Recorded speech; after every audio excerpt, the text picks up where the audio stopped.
Para tukang segera memulai pekerjaannya dan pagi hingga malam hari. Di tengah malam, para tukang sudah hampir selesai. Beribu-ribu pekerja membangun istana yang sangat megah. Dan itu, Baginda Raja tersenyum. Bangga karena persyaratan tersebut akan segera terpenuhi untuk mempersunting putri cantik dari negeri barat.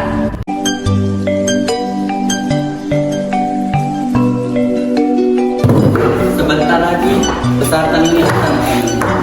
Saya akan menikahi putri.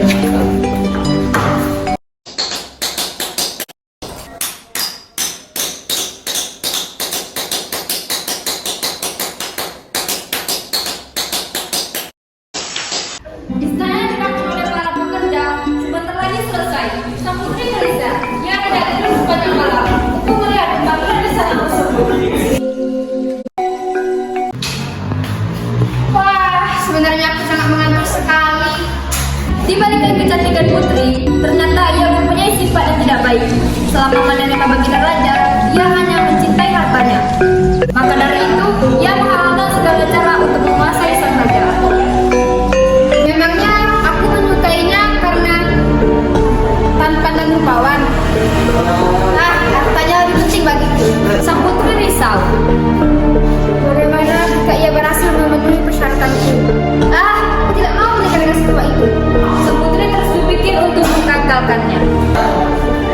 Sang putri segera ke kandang ayam dan membawa banyak sekali lampu pelito yang merupakan lampu berbahan dasar minyak tanah. Aku punya ide.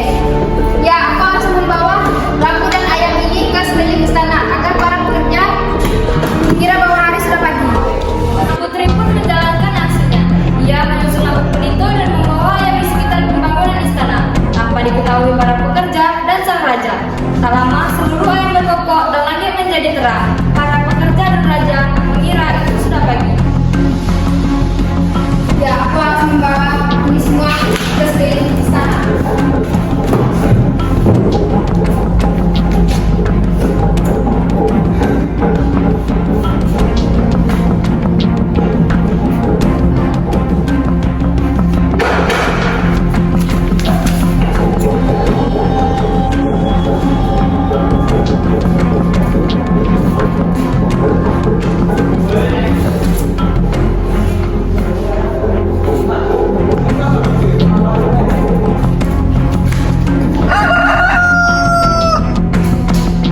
Sudah pagi. Gagal rencana. Pagi sudah mulai tiba dan rencana belum juga selesai. Sang raja akhirnya menyuruh seluruh pekerjanya untuk memberhentikan pekerjaannya. Sudah, berhenti. Tidak ada gunanya dengan rencana ini. Kembali ke tempat kalian. Baik. Sang raja sangat kecewa. Di dalam lubuk hatinya, ia sangat ingin mempersunting putri Pinamasa. Gagal ya. Pada tahap pembangunan itu, tahap akhir saja.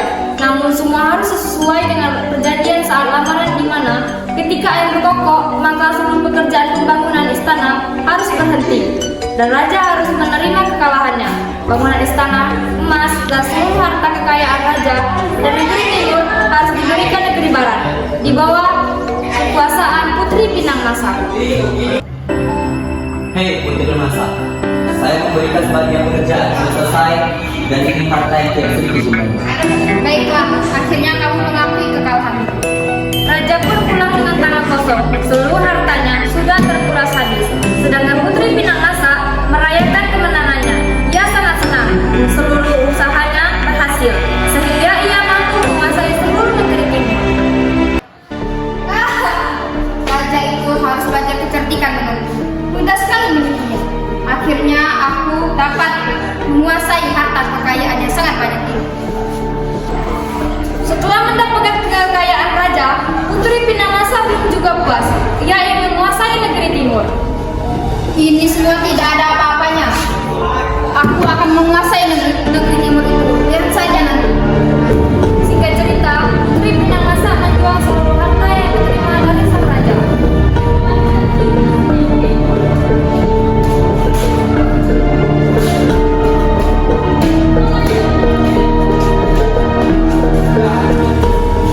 Kemudian, dari penjualan harta tersebut, Putri Pinamasa membeli senjata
dan negeri tersebut baru namanya menjadi putri Pinamasa. Akhirnya aku bisa menguasai kerajaan ini. Akulah yang berkuasa. Kalian semua harus tunduk kepadaku. Kemenangan itu, sang putri merasa kebingungan karena mengatur harta yang sangat banyak. Ditambah para prajurit yang disewa meminta banyak hal. Ternyata mempunyai banyak harta tidak seindah yang aku harapkan. Pusing sekali mengatur semua ini. Putri Pinamasa memerintah dua kerajaan dengan penuh tekanan dan tidak bahagia. Kerajaan-kerajaan di Pulau Jawa menyebut Pinamasa itu Jambe. Lama-kelamaan penyebutnya menjadi Jambi. Sekian drama dari kami. Saya Nirwala sebagai narator. Mohon maaf bila ada kata yang tidak mengenakan hati.